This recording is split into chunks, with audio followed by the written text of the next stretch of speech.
For a long time, just getting by didn't sound dangerous. It meant you weren't rich, but you were okay. Bills were paid. Life moved forward. You didn't feel ahead, but you didn't feel panicked either. Today, that phrase means something very different. For many Americans, just getting by feels fragile. One small problem can knock everything off balance. In a moment, I'll explain why this shift happened quietly and why it's not a personal failure. Right now, the cost of just getting by isn't measured only in dollars. It's measured in stress, in constant calculation, in the feeling that you're always bracing for something to go wrong, a car repair, a medical bill, a slow week at work. These aren't rare emergencies anymore. They're expected interruptions. And when your financial life has no room for interruption, your nervous system never fully relaxes. Most people who are just getting by are doing what they were told to do. They work, they show up, they pay their bills on time, they avoid obvious mistakes. And yet the margin that used to exist has disappeared. Later, I'll explain why working harder often doesn't fix this feeling anymore. The biggest change is how much of income is locked in before you even touch it. Housing takes a larger share than it used to. Transportation costs more. Insurance premiums rise quietly. Groceries don't return to old prices. Healthcare shows up unpredictably. By the time the paycheck arrives, most of it already belongs somewhere else. When almost all of your income is committed to fixed costs, flexibility disappears. And without flexibility, just getting by becomes exhausting. Every unexpected expense feels like a threat, not an inconvenience. This is why budgeting alone often feels useless. Yeah, budgeting shows you the numbers, but it can't create room when everything is already spoken for. This pressure pushes many people toward credit cards. Credit cards aren't usually a reckless choice. They're often a survival tool. They smooth uneven expenses. They cover emergencies, keep life moving when cash runs out. At first they feel like help. But interest changes the math in ways people don't feel immediately. Imagine carrying a $4,000 credit card balance at 25% interest. The minimum payment might be around $120. You pay it every month. You don't miss. You're responsible. But a large part of that payment goes to interest, not the balance. At first, you might only reduce the balance by $30 or $40. The rest is the cost of time. This is why just getting by feels like standing still. You're moving but not forward. And when progress feels invisible, motivation fades. In a moment, I'll explain how this connects directly to credit scores and why people feel stuck even when they're doing the right things. Credit scores make this experience feel personal. People think a credit score measures effort or responsibility. It doesn't. It measures risk. Payment history is the largest factor, roughly 1/3 of the score. Paying on time matters because late payments signal instability. Even one late payment can drop a score dramatically, and that impact can last for years. But here's the confusing part. Paying on time mostly prevents damage. It doesn't automatically improve your score if other risk signals remain high. Credit utilization is one of those signals. It's how much of your available credit you're using. If you have a $5,000 limit and carry a $3,500 balance, that's 70% utilization. Wow. Even with perfect payments, that alone can hold your score back. Here's a simple example.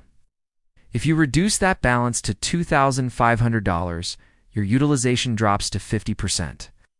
That single shift can do more for your score than months of on-time payments alone. This is why people feel like nothing changes until suddenly it does. The problem is that reducing balances requires margin. And people who are just getting by don't have margin, so the loop continues. High costs lead to credit use.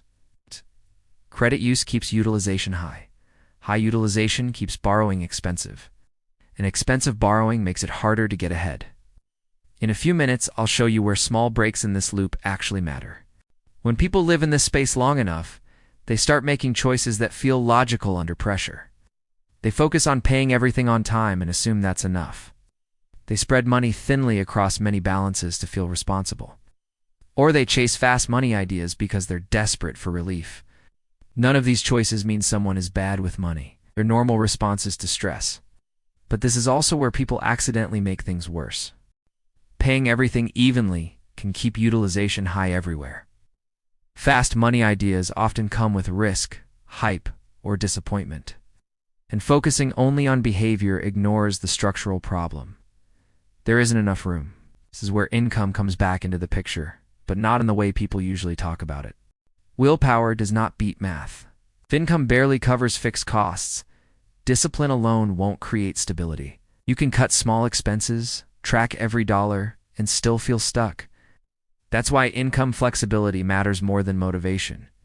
This doesn't mean working nonstop or chasing unrealistic side hustles. This means choosing slow, boring, predictable ways to add breathing room. Even an extra $250 or $300 a month can change everything. It's not because it makes you rich, but because it creates margin. That margin lets you avoid putting one bill on a card. It lets you push a balance below a utilization threshold. It lets you handle a normal problem without panic. This is why boring income works. It shows up quietly and reduces pressure. Fast money usually backfires because it relies on timing, hype, or luck. Slow money works because it's controllable. Freelance work based on existing skills. Extra shifts that don't burn you out. Simple service work with steady demand. These aren't exciting, but they're stabilizing. The real cost of just getting by isn't just financial. It's emotional. It trains your brain to expect danger. Every balance check feels tense. Every bill feels heavy. Over time, people start avoiding their finances, not because they don't care, but because it hurts to look. Credit scores don't help emotionally because they lag. You can be doing the right things now and see no movement for months. That delay makes people quit too early. It's understanding that delay is part of rebuilding trust with money. Now let's make this practical. Today, the goal isn't to get ahead. It's to stop new damage. Set up automatic minimum payments so nothing goes late. Identify the highest interest balance or the card closest to a utilization threshold. Avoid adding new balances if you can. These steps don't feel dramatic, but they protect you. This week, focus on clarity. Know your fixed costs. Know which balances hurt the most. Know when statements close. Awareness alone reduces anxiety because it replaces fear with information. This month, focus on margin. One small income move.